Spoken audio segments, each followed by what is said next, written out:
Hey everybody, welcome back. Even though I haven't really been gone, it feels kinda like it by just being back to talking about games again after the last videos on heavier topics, which, also included far too much time on social media and far too much bad faith salt in comment sections. With that said though, it's also a goddamn nightmare, I'm not gonna lie guys, there's been a wild ride happening on the sidelines with Borderlands 4, and today we're gonna be going through that, and I'll also tell you a bit about the game. In short, the embargo ended up being a bit later than I thought. It was just hours before release, and initially things were looking very good with over 150,000 concurrent players on Steam on the first day, but then the reports started coming in with people being unable to play it. Some of them would straight up not be able to run it, others ran it super poorly with all manner of performance issues, others were crashing out in-game and on social media, followed by refunds and negative reviews that had the game's rating sitting at negative. Now it's on mixed. And while all of this is going on, what do we have? Well, you guessed it, Randy Pitchford is once again doing more damage to his own games and company than the problems in the very games themselves. Let's just go ahead and get right into it. Let's start with Randy's Crashout. Hello sir, good afternoon sir, how are you doing? You are having problem with your computer? You are putting the laptop too much outside. Outside it is getting little too much hot. Little too much hot. So needless to say, the game is running like ass, and this time it's pretty noticeable on consoles too. On PC, people are reporting terrible experiences riddled with bugs, crashes, frame rate drops, stutters, freezes, etc. All that good stuff. Plus texture pop-in and other weird visual issues, even on 5090s. Those go for over $2,000 by the way.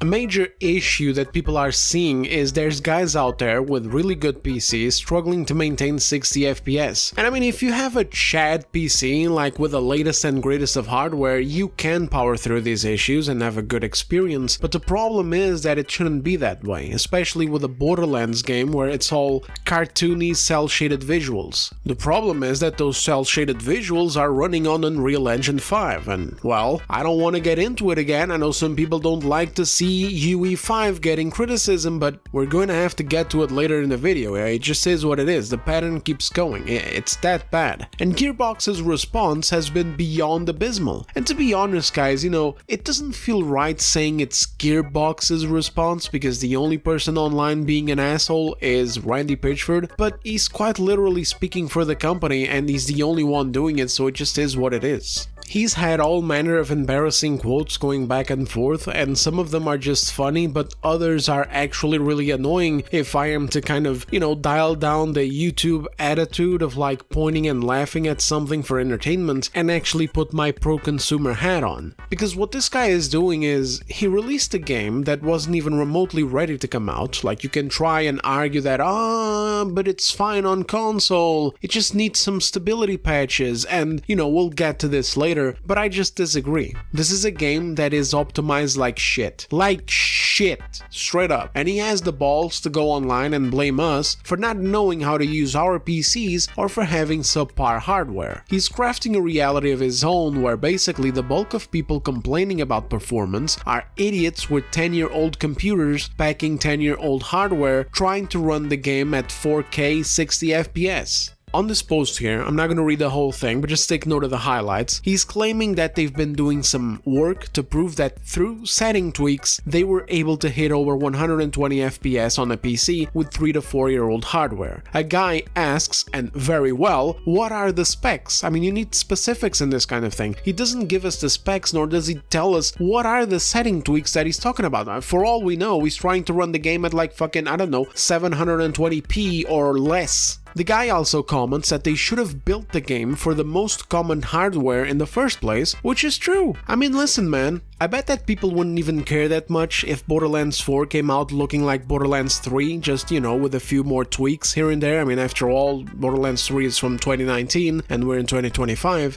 so basically just a few more, a little bit of extra sharpness here and there, a little bit of better lighting, that'd be it. In fact, to be fair, some people are already saying that the two games look very much the same, and so, if I'm to be honest, as honest as the sun itself in the sky, it already kinda looks like that. Borderlands 3, but a little bit sharper and with just better lighting. And all I really wanted, and what I think that most Borderlands players wanted as well, was the shit that they added to make the game more fun to play, such as the new verticality on the map, the new ways to move around with the grappling hook, the vehicle summoning, the gliding, the double jumping, the climbing, the air dodging, etc. Like, my point being, did we really need to upgrade to Unreal Engine 5 and inherit all of the fucking problems that come with that engine to just get this level of an upgrade to Borderlands? I mean, I don't think we did, but then again, I'm just an idiot on the internet, so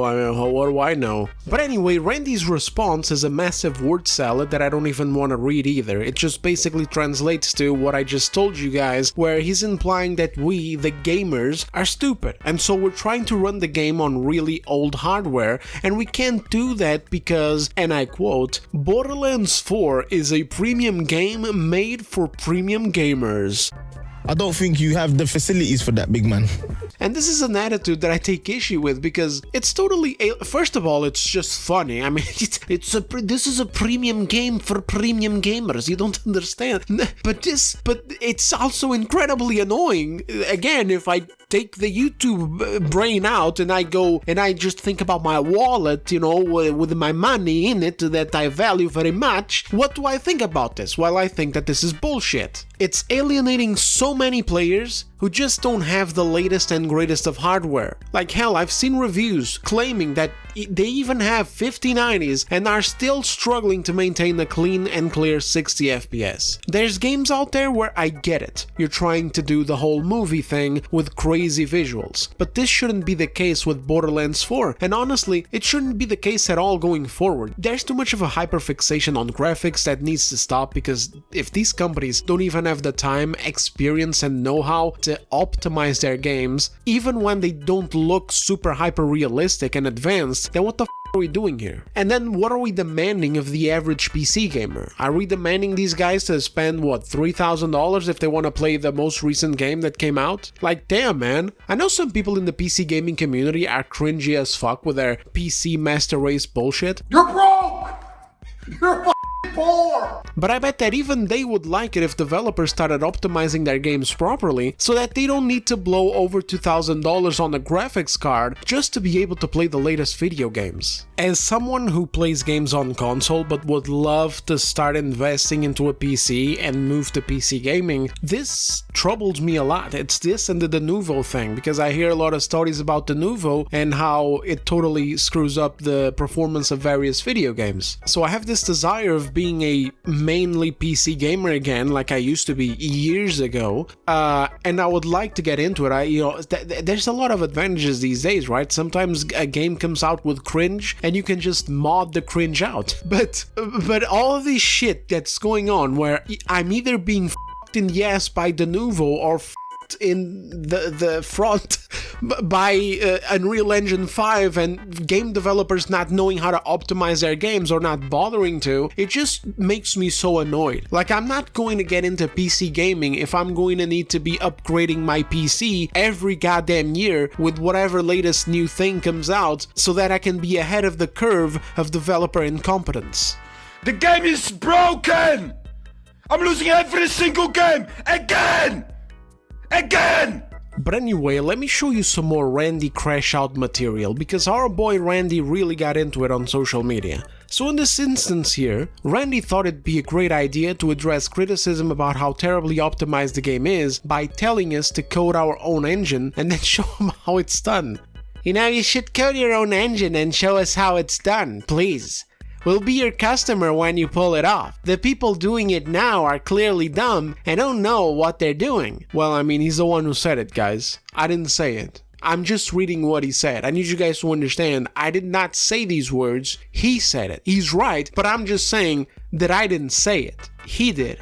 I'm just reading. If anyone finds this video and they're thinking about, oh, you know, who are we going to send, you know, video game codes to so that their YouTubers can review the copies earlier?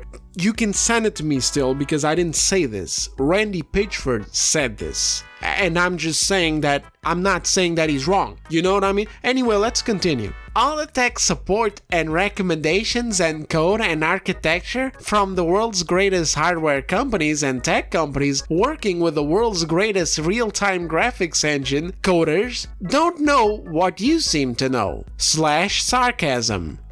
I just love how he had to put the sarcasm warning in there, you know, just in case someone didn't get the memo and thought that it was being real, which honestly you'd never know since the game really is fucking broken. But hey, God bless Randy, man. You know, I love it. You know, the thing that I just, how can you hate this guy? You know what I mean? It's just entertainment all the time, every time. And I don't even care either because, you know, it's not like he's ruining a beloved franchise or anything. I mean, he is ruining Borderlands, and Borderlands is sort of a beloved franchise, but it's not a beloved franchise in the way that other franchises are. I mean, at the end of the day, the best thing about these kinds of games is the looting and the shooting, and the looting and the shooting is still good. It's just too bad it doesn't fucking work properly because the performance is broken. So, you know, basically what I'm trying to say is that this man fucked everything up when he fucked up Colonial Marines, and then at least after that, which was years ago now, at least he hasn't been ruining anything else that is important. And that's like if you were to tell me, hey, Des, you know, say something nice about Randy, that would be it right there. The nice thing that I can say about Randy is that these Crashouts are very funny to watch, and since he's not fucking up anything that is very dear to me, I'm fine with it. But on a serious note, the thing that Randolphius Maximus over here doesn't understand is that we don't need to have a degree or be a master coder in order to, you know, point out the problem. Like, it's not my problem to solve, it's their problem to solve. They're the ones who need to make sure that their game's released in a stable fucking condition, especially when they're selling the damn thing for so much money. Like, this is a $70 game, and it has editions going up into the hundreds with DLCs included. And let's not forget that this guy was going to sell us the game for $80. He was actually making a push for it, trying to justify that price tag. Meanwhile, the game released broken to half of its goddamn users on PC, and with a memory leak issue on console where the longer that you play the game, the worse the performance gets, forcing you to quit out. Premium game from premium gamers that doesn't even work properly? Are you serious? This truly is the pinnacle of the AAA mentality. They think that just because they pumped hundreds of millions of dollars into a game's budget, the game is a premium game for premium gamers. It's a delusion. And this is what I meant with a memory leak, by the way. By the time that this article came out, it wasn't confirmed yet, but it's been confirmed since. This game does indeed get worse the more you play it on console, and the only solution so far is what Randy said here: quit the game and restart it. Now, some people were laughing at this as well and mocking the response too as another bad Randy moment, but honestly I don't mind it at all. It's literally all that you can do, and it is a solid workaround. I was already doing it before this was even talked about online because I noticed the issue and it reminded me of a similar problem that Cyberpunk 2077 had on consoles at launch, where the longer you played, the more unstable the game became, and around 3 to 4 hours later, maybe 5, the game would just crash. So I don't mind him telling us to quit and restart the game so long as they're working on solutions for this. But I'm not gonna lie guys, they are taking so long with fixing these issues that it makes it very difficult to praise the game at all and recommend it to anyone. Like, they're taking so long to get patches out and I don't understand why. And it worries me because on one hand, they're taking forever to get the patches out, and on the other hand, I got Randy online telling us all about like, oh hey, you know, just tune the settings. There's ways to make the game work at 120 FPS on 3 to 4 year old hardware. Like, brother, just fix the game and shut the fuck. Anyway, here's another instance of good old Randy blaming PC gamers. Every PC gamer must accept the reality of the relationship between their hardware and what the software they are running is doing. In other words, why are you running my premium game on 10-year-old hardware? Or why are you guys trying to run my game at 4K and expecting at least a stable 60 FPS? Like, gee guys, come on, bring it down a little. What's wrong with the 1080p? Like, I don't know, Randy, maybe because that's the fucking bare minimum expectations people have, but you keep trying to dodge the fact that this is an unoptimized mess. Anyway, this was the moment where Notch popped in and I fucking love this because it made Randy crash out a little bit, and then he switched from tech support to gender studies support. Notch goes, "Be a man, dude." And Randy's response was, "Every man must accept the reality of the relationship between their gender and what the software they are running is doing. Masculinity is a shader option. Try turning it off if you'd like to tune your own performance." Brother, what the fuck are you talking about? Do you see me f***ing laughing, my nigga?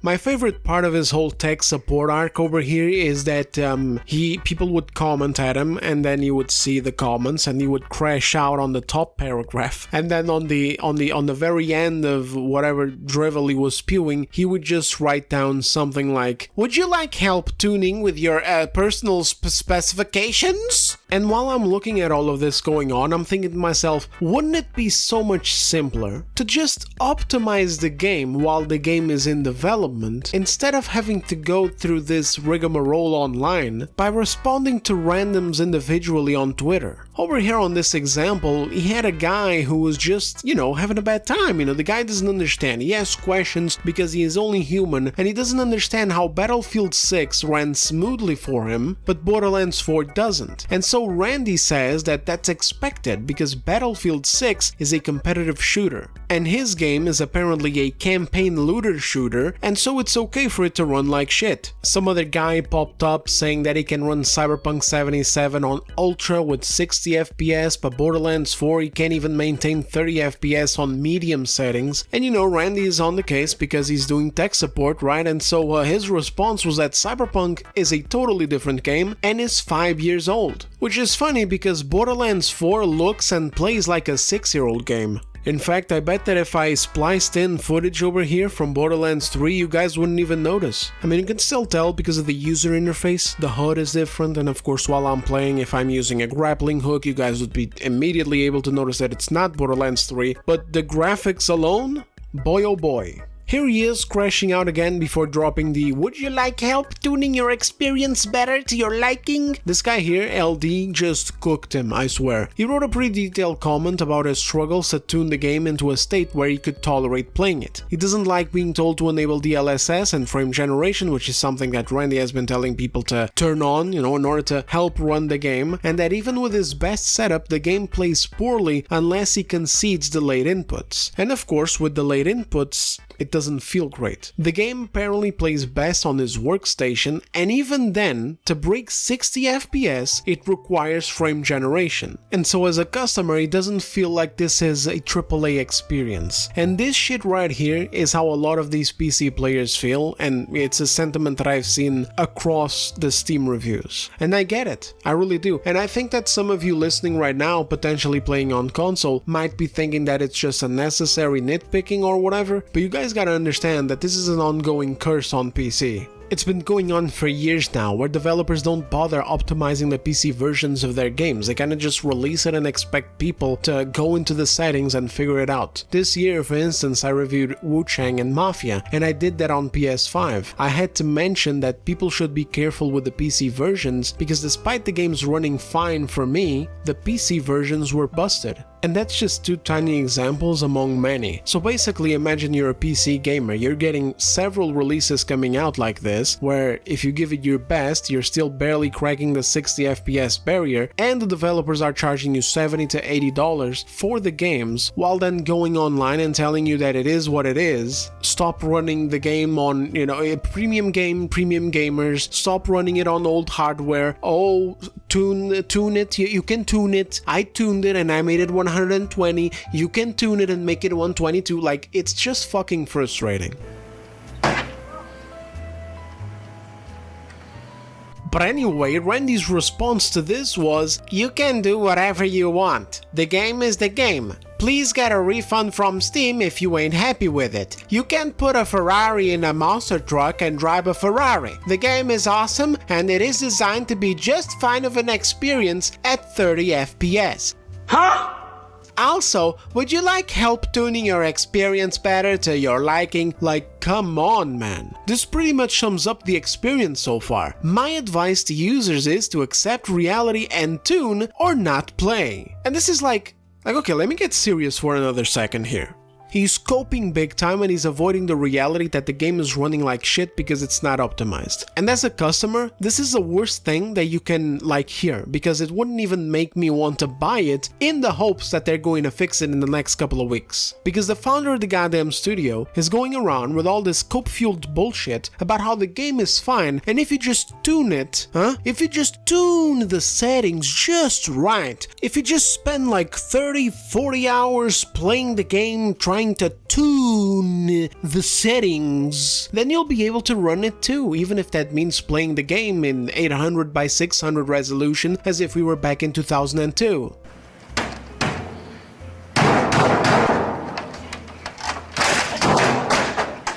All this guy had to do was just come online and say, fellas, we are working on the issue, thank you for your feedback, we are working double time on fixing the game and stabilizing your experience, thank you for the attention, here's some free golden keys for the golden chests, we're sorry, and that's it. That's all this man needed to do. Even when it comes to smaller things, this man just cannot help himself but make everything worse. Take the FOV issue on the console, for example. A big problem over here on console land is the field of view is awful. It's way too narrow, you know, so if it feels like you're looking down the iron sights of your weapon the entire time. For many, it's the source of motion sickness. For others, it's just a bad experience where it affects our perception of our surroundings. I keep running into shit that is like behind me and on the side of me, like just on my side, but I can't see it because the goddamn field of view is so narrow. All this idiot had to do was say, okay fellas, we're gonna work to optimize the game further, delivering a more stable performance so that we can also give you an FOV slider. Instead he's going off about some bullshit and oh, be aware, be very aware, you have no idea what the team and I were planning and how FOV sliders might affect fairness with such a thing. Which will you just shut up and just add the goddamn FOV slider? The field of view level is already wider on PC. Why are we sitting here and pretending as if Borderlands 4 is some kind of methodically crafted experience where oh, the developers worked tirelessly night and day for 30 years to make sure the experience was tailored to an insanely narrow field of view, and oh no, if we change it now, it may change things drastically for you player, it may impact fairness, some things will not look the way that they...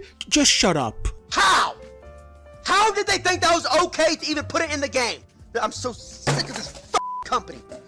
The trash! Fix the game! It sucks playing the shit! And I'm addicted! So I can't quit! Did you shut the fuck... Just put the slider in the damn game, man. We all know why he's doing this too. Like, come on. We all know what he's doing. He's just covering up more for how busted the game is. The wider you make your field of view, the more it demands of your console or PC in terms of performance. In some games that give you FOV sliders in the settings, they even warn players that it may impact their performance. Apparently, Gearbox narrowed the fuck out of it so that this unstable ass game could run as best as possible. AKA, guys, please, the game is fine, just tune your experience. We were able to make it run at 120 FPS on 4-year-old hardware, so you guys should be able to do it too. You know, by lowering the resolution, turning on frame generation, asking the Pope for a fucking blessing on the game, narrowing the field of view so much that it looks like I'm playing Doom back in 1990, whatever the fuck it came out. It's amazing how this guy cannot stop lying, he can't give people straight answers, and even when he's basically considering, okay, let's add this feature, he still can't help but make a thing out of it. I don't even understand why he's working in gaming. Just let the man retire and go be a professional liar for a change, you know, just let him fully pursue his magician career. Like, this dude is over here trying to do sleight of hand bullshit for tech support for his own video game. So if you watched my last video covering Randy Pitchford's terrible marketing campaign with all the blunders going up to launch, with him saying things that he shouldn't on social media and Gamescom interviews, you'll also recall how uninterested I was in the game and the issues that I talked about that I was concerned of. And the funny thing is that none of them came to fruition, or at least almost none of them. I still had one issue that I don't think I brought up and that I still have, which is the characters that you pick to play. I just don't like them at all. It's the soyest squad of characters the Borderlands series has ever seen. I didn't mention it at the time because they only looked soy, but I didn't actually know if they were soy yet. And now after playing the game, most of them are. Wait till you see the. No, no, no, no.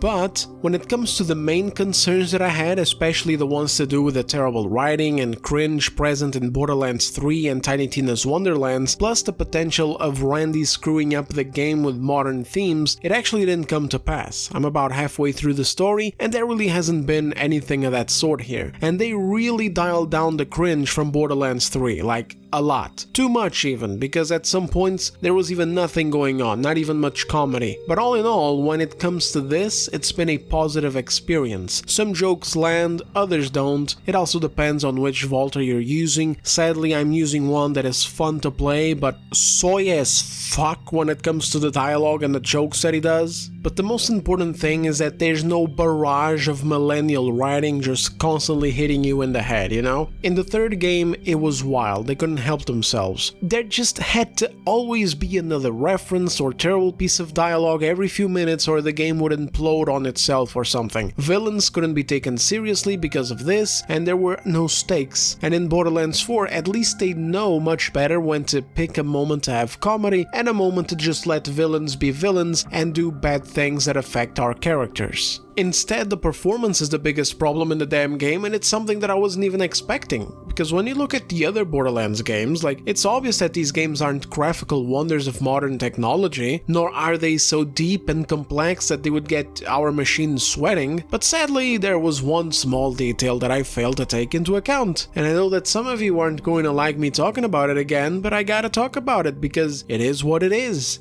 Which, again, is that the game is using the Unreal Engine 5, being yet another addition into the long-running list of Unreal Engine 5 games in the last couple of years releasing broken, or you know, almost broken. And as usual, I got into it with a bunch of people on social media over this already, and I don't get it. I genuinely don't. Like, this is such an obvious pattern by now, but you always have the usual defenders. Some of them are just fanboys or whatever who can't handle it if someone is criticizing a game that they're having fun with, but others are so staunch in their defense of Unreal Engine 5 that it's as if they were fucking, I don't know, stockholders over at Epic Games or something, often bringing up that the blame is with the studios and not the engine itself. And the thing is that, yeah, I get it, of course some studios managed to release an Unreal Engine 5 game without being broken, like Expedition 33 for example, which was not only running smoothly but was also visually different thanks to art direction, but I'm just so tired of the same excuses, man. Of course we can blame studios and their developers for not optimizing their games better, that's what I've been doing on the first part of this entire video. And we should, because as we can see, Randy's excuses on social media are horrifying, but we can also acknowledge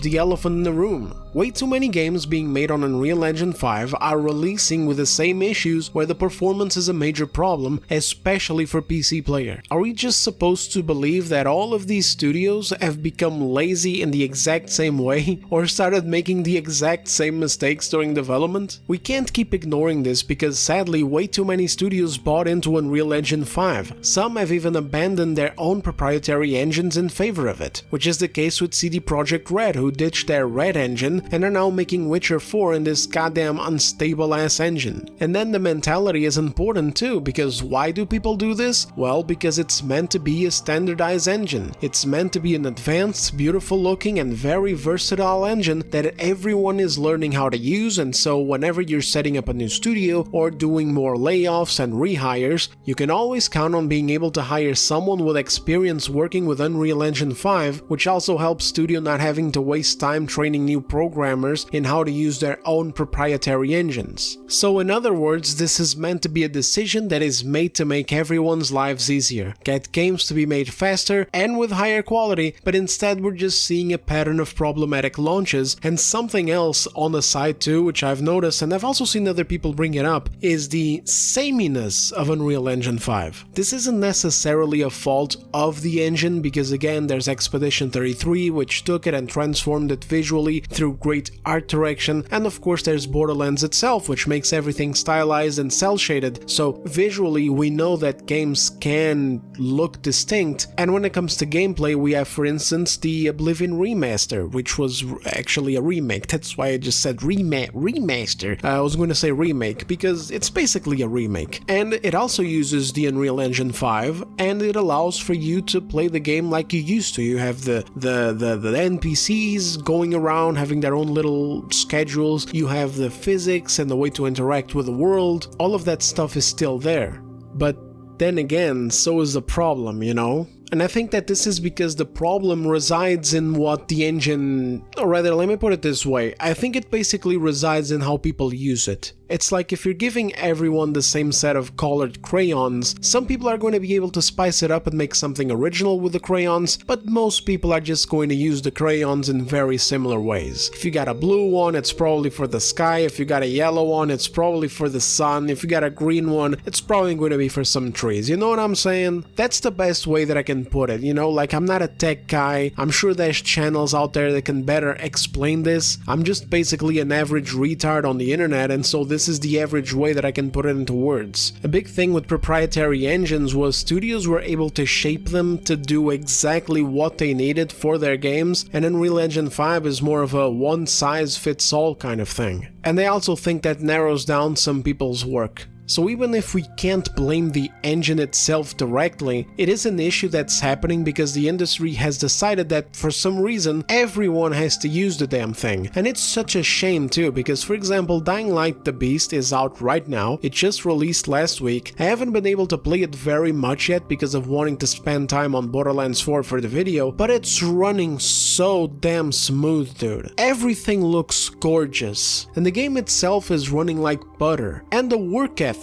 too, like, I'm sorry, I don't want to rag on Gearbox too harshly, but like, these guys are already putting out patches, and meanwhile I'm over here on Borderlands 4 playing it on PS5, wondering when the fucking FOV patch is coming, and also wondering when the stability patch is coming so that I can stop constantly exiting and relaunching the game. Like, come on man, like seriously, between Randy talking shit online and patches taking forever to roll out, I'm finding it very hard to recommend the game despite having some positives to say about it. And again, that same theme remains where this company's biggest enemy is Randy Pitchford himself. The entirety of the last video I made on the terrible marketing campaign was centered solely on him and his comments either making the game look bad or just putting people off because of his ego and attitude. And now it's happening again with the performance issues. And the big mystery at the end of the day is that it makes me wonder, does his demeanor on the internet have impact on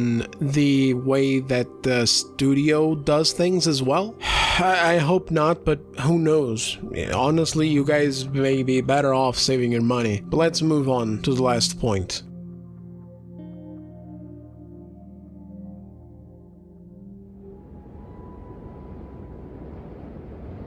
While I was browsing the reviews on Steam, I came across this comment which perfectly encapsulated my own thoughts. I'm gonna read it to you guys and then I'm gonna give my take at the end. I wanted to be patient about this review while I had a lot of reasons to make a negative one, but then Randy spoke on Twitter. I can in no good conscience recommend this game. I won't lie, this is definitely better than Borderlands 3, gameplay wise and might be story wise. I can't confirm as I can't really enjoy the game with this horrendous performance. Do not buy this game at full price, do not encourage such behavior from AAA studios. Under no circumstance a game with this price tag from a developer like this should be this bad on launch. There's no excuse whatsoever. What makes it worse is the clown that keeps talking on Twitter, only making the situation worse. My advice to you, wait till performance is fixed until it goes on sale. Teach them a lesson.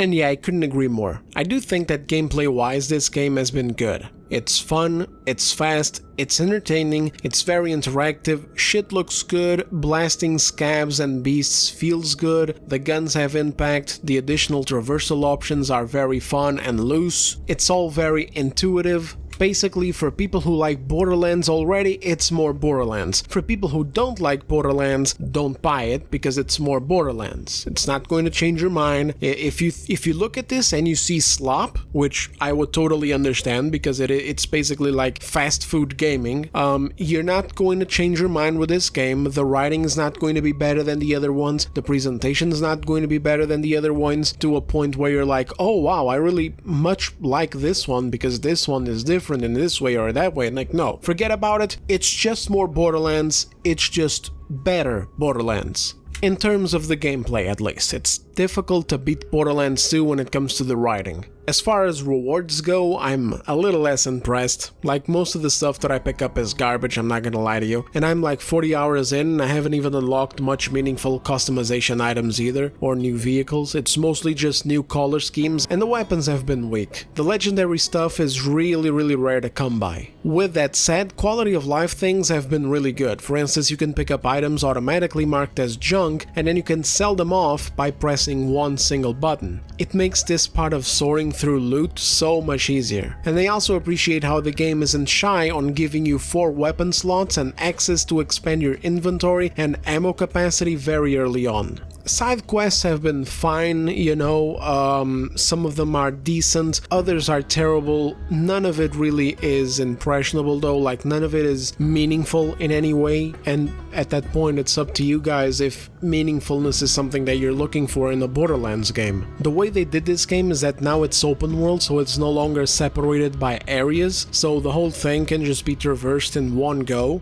and they did a good job. I think that there's always something else for you guys to go pick up in close proximity. It doesn't have like vast stretches of empty land or anything like that, so in that sense they did a good job here, and I could go a little bit deeper into what they have here in terms of the open world design, the things that you can do, etc. But at the end of the day, with the performance being this fucked up on both PC and console, it's just, what's the point? Does it really even matter? One way or another, I can't in good consciousness tell you guys that, hey, actually, I was wrong, boys, the game is based, go support it. Because of what's going on with the lack of optimization and the studio's response to it. Games are expensive, man, like it still stings me when I shell out $70 for a game. If these companies can't even do the bare fucking minimum of making sure that they release them in a proper playable state, then I'm not going to recommend anything. Save your money, there's better games out there right now to support. Dying Light the Beast is one of them. Like, it's night and day when I play something like Dying Light the Beast and then I play something like Borderlands 4. Not just in regards to the performance, just in the game in general. Like, there's some games where, like I said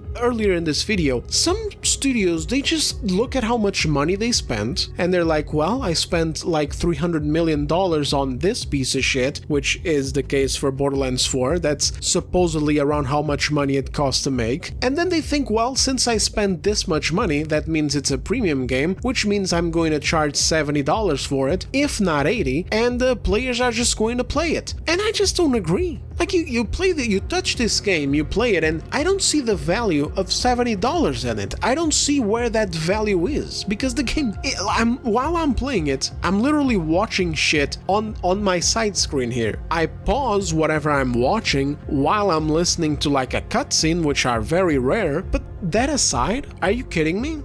It's just pew-pew, you're pew-pewing things. Ugly bad guys come running at you and you pew-pew them. Pew-pew-pew-pew-pew-pew. And then you take the loot from the ground and then you level up every now and then. That's it, that's the game. That's the whole fucking thing. They want to charge us $70 for that, and then on top of that, they want to do that while the game doesn't work properly. No! No, okay? That's it, no.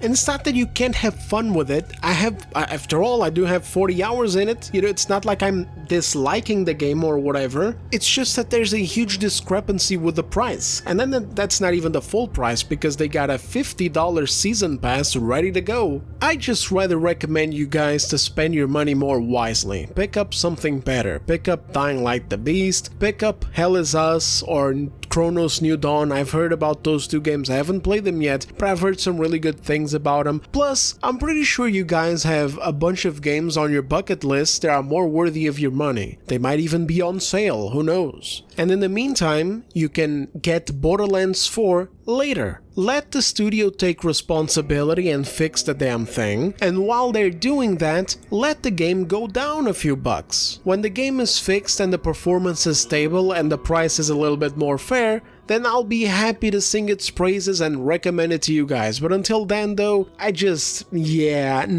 amount of positives are going to matter when you're fighting against the game itself. Anyway, I think that's everything for today. Thank you very much for watching. If you enjoyed the video and you want to support the channel, don't forget to like the video so it gets pushed up out there in the algorithm. And if you got the game, do let me know in the comments what are your thoughts on it and what are you experiencing. Like, are you having these issues as well? Are they less pronounced, more pronounced? Let me know, because I'm doing a little bit of a data gathering, let's say. One way or another though, thank you very much for watching once again. I'll see you guys on the next video and take care.